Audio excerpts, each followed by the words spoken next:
Hello friends, आज मैं आपके साथ स्टैटिस्टिक्स का एक और टॉपिक लेके आया हूँ। टॉपिक का नाम है ओजाइव। शुरू करने से पहले बता दूं कि इस चैप्टर के सारे लिंक्स आपको डिस्क्रिप्शन में मिल जाएंगे और चैप्टर का नाम है collection, organisation and presentation of data. चलिए शुरू करते हैं। Ogive is the curve which is constructed by plotting the cumulative frequency data graphically in the form of a smooth curve। हम क्या करते हैं, ओजाइव बनाने के लिए हम क्यूमुलेटिव फ्रीक्वेंसी को कैलकुलेट करते हैं और उसके थ्रू ग्राफ बनाते हैं और एक स्मूथ कर्व बनाते हैं जो कि लेस देन ओजाइव और मोर देन ओजाइव बनती है। ठीक है, ये किस तरीके से होता है इसमें मैंने बताया कि टाइप्स क्या हैं, less than ogive, more than ogive, किस तरीके से बनानी है वो मैं पूरा का पूरा आपको अभी प्रैक्टिकली करके बताता हूँ। फॉर एग्जाम्पल हमारे आगे एग्जाम्पल दिया है, मार्क्स दिए हुए हैं बच्चों के 0 to 10, 10 to 20, 20 to 30, 30 to 40, 40 to 50 और फ्रीक्वेंसी भी दी हुई है 3, 8, 10, 6 एंड 2। तो सबसे पहले मैं एग्जाम्पल ले लेता हूँ, एग्जाम्पल के तौर पे करता हूँ आपके आगे। तो मैंने यहाँ लिख दिए मार्क्स। तो सबसे पहले मैं हेडिंग बना रहा हूँ less than ogive, less than ogive. ठीक है, अब ये जो लेस देन ओजाइव है ये मैं बना रहा हूँ। अगर वीडियो थोड़ी लंबी भी हो जाएगी तो पूरी देखोगे तो आपको पता लग जाएगा किस तरीके से करना होता है काम। ठीक है, मैंने यहाँ लिख दिए मार्क्स। ठीक है, और यहाँ पे दूसरी साइड मैंने लिख दी फ्रीक्वेंसी। ठीक है, मैं इसको अंडरलाइन कर देता हूँ। तो सबसे पहले मैंने आपको पिछली वीडियोस में भी बताया था कि जब भी लेस देन से शुरू करते हैं तो ये वाले नंबर लेते हैं। तो मैं यहाँ लिख देता हूँ लेस देन 10, यहाँ पे लिख देता हूँ less than 20, less than 30, less than 40, less than 50। तो लेस देन लिख दिया मैंने यहाँ पे।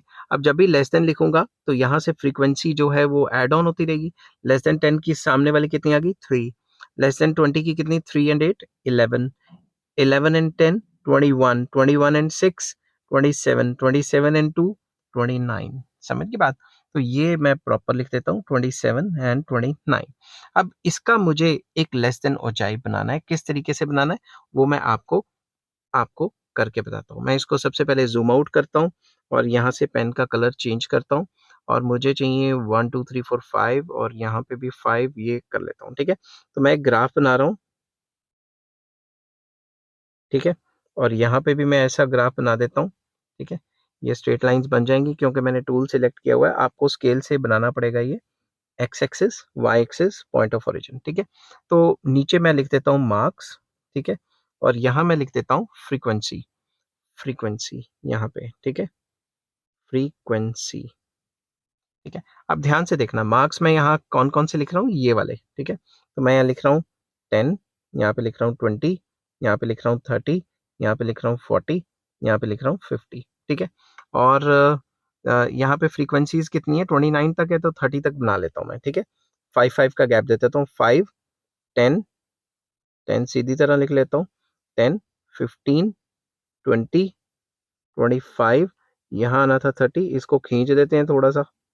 ठीक है, रुको 2 मिनट, इसको ऐसे करके खींच देते हैं और यहाँ लिख देता हूँ वाई एक्सिस, यहाँ पे लिख देता हूँ 30। ठीक है, तो अब मुझे सबसे पहले तो प्लॉट करना है। प्लॉट कैसे करना है वो मैं बता देता हूँ।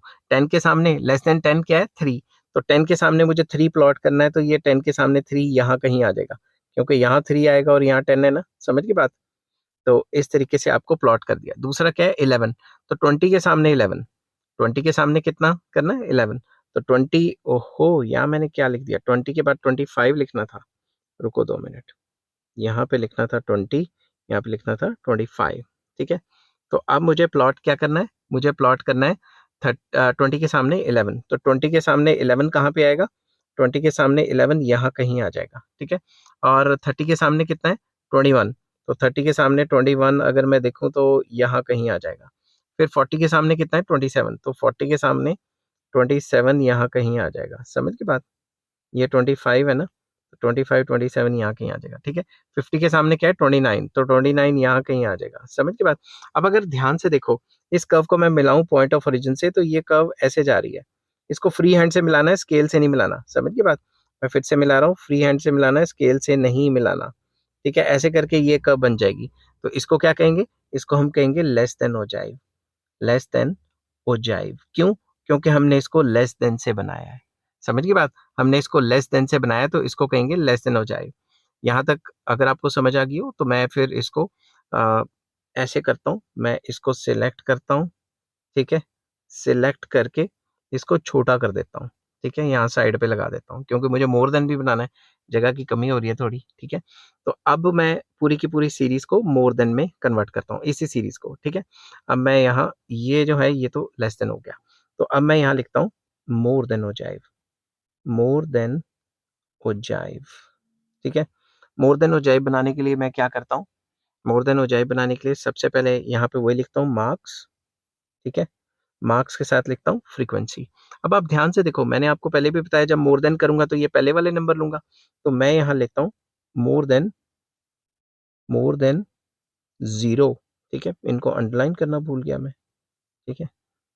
तो इसको इससे अंडरलाइन कर देता हूँ, डिफरेंट कलर हो जाएगा। मोर देन 0, मोर देन 0 को आपने क्या करना है, मोर देन 0 के सामने क्या लिखना है वो बताऊंगा अभी। तो मोर देन 10, ये वाले सारे नंबर लिखने हैं जो पहले वाले हैं। मोर देन 20, मोर देन 30, ठीक है? और मोर देन 40, ठीक है? कई केसेस में मोर देन 50 भी लिख देते हैं लोग, कि मोर देन 50 भी लिख देते हैं क्योंकि 50 से ज़्यादा तो है ही नहीं, समझ गई बात? तो 50 से ज़्यादा नहीं है तो वो कितना लिख देते हैं, 0, ऐसे भी कर सकते हो। तो 40 टू 50 मतलब 40 से ज़्यादा कितने हैं, 2। अब हमने यहाँ क्या करना है, हमने यहाँ ऊपर के बजाय नीचे से शुरू करना है। 2, 2 में 6 ऐड किए 8, 8 में 10 ऐड किए 18, 18 में 8 में 10 ऐड किए 18, 18 में 8 ऐड किए 26, ठीक है? 26 में 3 ऐड किए 29, समझ गई बात? तो आप ये बात याद रखना, इसका फर्स्ट नंबर मोर देन वाले का और लेस देन वाले का लास्ट सेम आना चाहिए। अगर सेम आता है तभी सही है, वरना गलत है, समझ गई बात? अब मैं इसको देख के एक ग्राफ बनाता हूँ, ठीक है? अब मैं सबसे पहले तो इसी डायग्राम को कॉपी कर लेता हूँ ताकि मुझे एक्स एक्सिस वाई एक्सिस बार बार ना बनानी पड़े, ठीक है? तो मैं यहाँ पे पेस्ट कर देता हूँ, इसको पेस्ट, ठीक है? ये चीज़ ऐसे कर लेता हूँ और यहाँ पे ये वाले जो बने थे ये डिलीट कर देता हूँ। अब ध्यान से देखो, मुझे 0 के आगे क्या प्लॉट करना है, फ्रीक्वेंसी 29, तो मार्क्स जब 0 थे, फ्रीक्वेंसी 29, तो ये वाला पॉइंट आ गया ना, ये वाला पॉइंट मैं पेन का कलर चेंज करता हूँ, आपको अच्छे से दिखेगा, ठीक है? ये आ गया 29, ठीक है? अब 29 एग्जैक्ट तो नहीं आया, थोड़ा-सा ऊपर ले लेना, ठीक है? अपने हिसाब से। उसके बाद 10 के सामने क्या है? 26, तो 10 के सामने 26 यहाँ कहीं आ गया, ठीक है? उसके बाद क्या है? 18, 20 के सामने 18, 20 के सामने 18 यहाँ कहीं आ गया, ठीक है? उसके बाद क्या है? 30 के सामने 8, 30 के सामने 8 कहीं यहाँ कहीं आ गया, ठीक है? उसके बाद 40 के सामने 2, 40 के सामने 2 यहाँ कहीं आ गया और 50 के सामने 0 यहाँ कहीं आ गया, समझ गई बात? तो अब इन सबको आपने मिलाना है फ्री हैंड से, ठीक है? फ्री हैंड से मिलाओगे तो ये कर्व ऐसी बनेगी, ऐसी बनेगी, समझ गए बात? तो इस चीज़ को क्या कहेंगे? इस चीज़ को हम कहेंगे more than ogive, more than ogive, ठीक है? अब एक और बात आपको बोनस टिप दे देता हूँ। अगर आपको less than ogive, more than ogive आपने बना ली ना, तो ध्यान से देखना, मोर देन ओजाइव नीचे गिरेगी, लेस देन ओजाइव ऊपर जाएगी। जहाँ पे भी ये कट करती है ना, वो मीडियन वैल्यू होती है, समझ गई बात? ये मैं मीडियन के टॉपिक में अलग से भी आपको बताऊंगा, ठीक है? तो आई होप ये वीडियो आपको पसंद आई होगी। अगर पसंद आती है तो please like, share and subscribe, और इस चैप्टर के सारे लिंक्स आपको डिस्क्रिप्शन में मिल जाएंगे। और नेक्स्ट टॉपिक मैं कराऊंगा graphical presentation. Till then take care, bye bye.